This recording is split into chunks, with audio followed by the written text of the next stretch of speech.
വാഹനമാക്കി കന്നിച്ചറുകളിൽ സഞ്ചരിക്കുന്ന ബലവാനായ ദൈവമേ, ഞങ്ങൾ അങ്ങേ ആരാധിക്കുന്നു.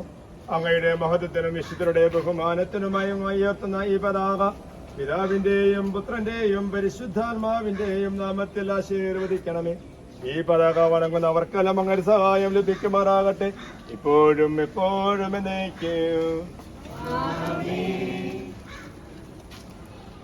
കർത്താവാം മിശിഹാതൻ കാരുണ്യവും താതനാം ദൈവത്തിൻ സംപ്രീതിയും പരിശുദ്ധാത്മാവിൻ സഹവാസവും നമ്മിലുണ്ടാകേണമെന്നുമെന്നും